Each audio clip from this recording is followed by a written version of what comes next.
Don't know how to start this video. It's a little bit of an odd one. Arsenal... Oh, wait. Spoilers. Spoilers. If you don't want to know the result, click off now. I'm about to talk about United and Arsenal at Old Trafford. We lost. There you go.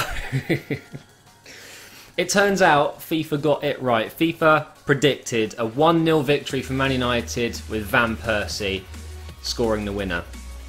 He celebrated. Oh. Right, first of all, I'm a realistic fan. Yes, I thought we would win today. Arsenal didn't show up. We didn't play as well as we have done. I mean, it wasn't awful, don't get me wrong. We didn't play awfully, but we certainly didn't fire on all cylinders today. Ozil didn't have a very good game, if you ask me.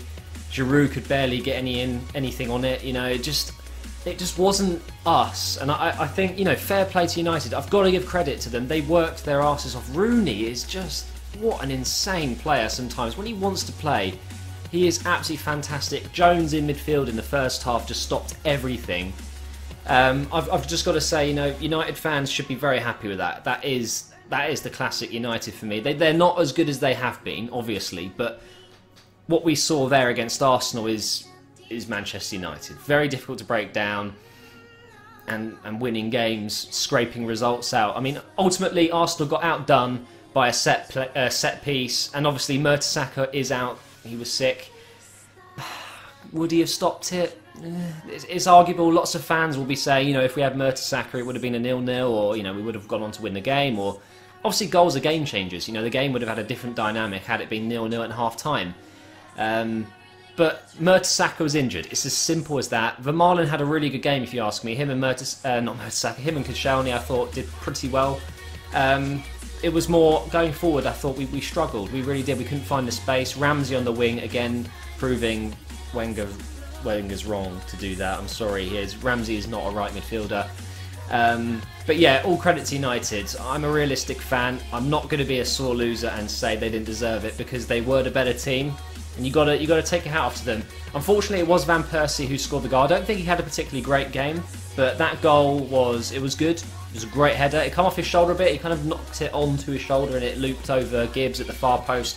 But it's a goal regardless. You know, had we scored it, I would have been happy with it. You know, that's the way it is. I'm on the BBC website right now. I thought, not just to do a face cam and have no gameplay or footage, I wanted to go through some of the stats with you guys and talk a little bit about it. So first of all, here you can see there were quite a few yellow cards during the game, quite a few nasty challenges going in and out throughout the match. Nothing too volatile like we've seen in the past with red cards and, you know, the whole team's coming together. You know, I'm looking at some of the substitutions that we made. You know, bringing Bentner on at 78 minutes wasn't an ideal substitution, if you ask me. He was chewing gum. Who does that? Who plays football in the Premiership with chewing gum in the mouth? Like, there may be some people who do it, but not at Arsenal. I'm not saying there's anything wrong with chewing gum while playing football, like, you know, at the park.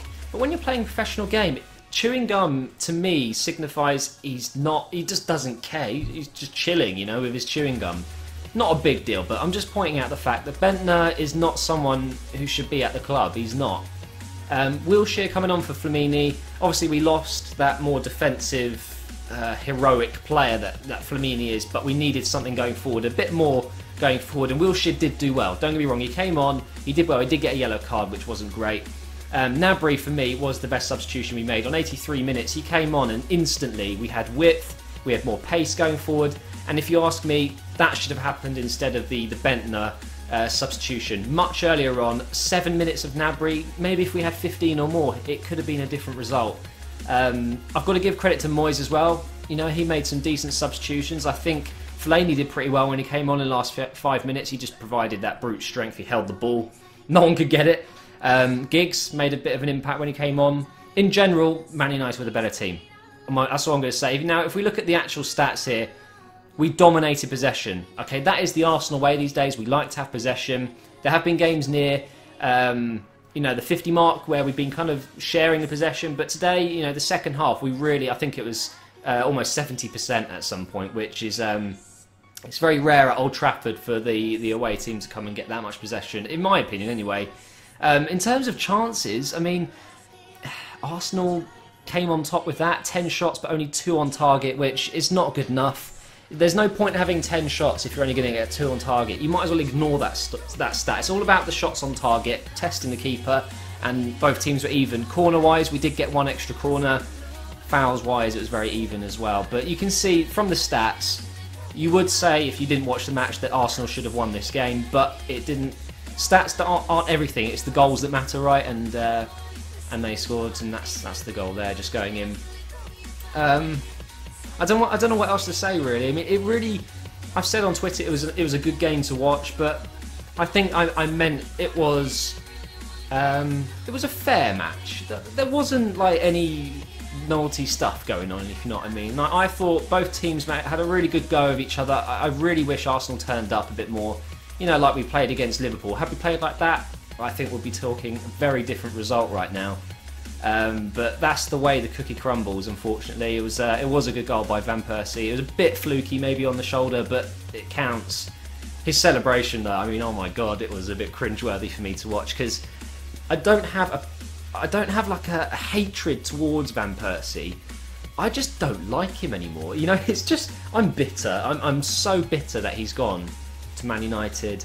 And there's a part of me that hopes inside, whenever he sees Arsenal winning, especially, you know, today, had they lost, I just hope he has that burning sensation, regretting what he's done. I just don't think he does. I think he's moved on, and that celebration showed it. But anyway, that's my thoughts on the game, guys. I'm sorry if any of you watching this didn't find it entertaining, if you're not into, you know, this match or, you know, Arsenal in general. But I like to keep you guys updated on what's going on, especially if I'm really active on Twitter like I have been. I like to summarise my thoughts in a video, so that's it. What can I say? Not the best game ever. Arsenal didn't deserve to win that match. I think maybe a draw would have been okay. It would have been a bit kind maybe for Arsenal, but Man United deserved the win in my opinion. If we look at the table now, before we end the video, you'll see Arsenal are now still top by 2 points instead of 5. Liverpool and Southampton are really catching up now. I don't like the look of that. Today, obviously, again, spoilers if you don't know any results. Man City lost at Sunderland. We also had Tottenham lose. What else happened? I think that was it that really, like, you know, changed the outcome of this game. So Man United have moved back into the top 5, and they are looking like they're kind of getting back into it. So it's going to be an interesting season, that's for sure.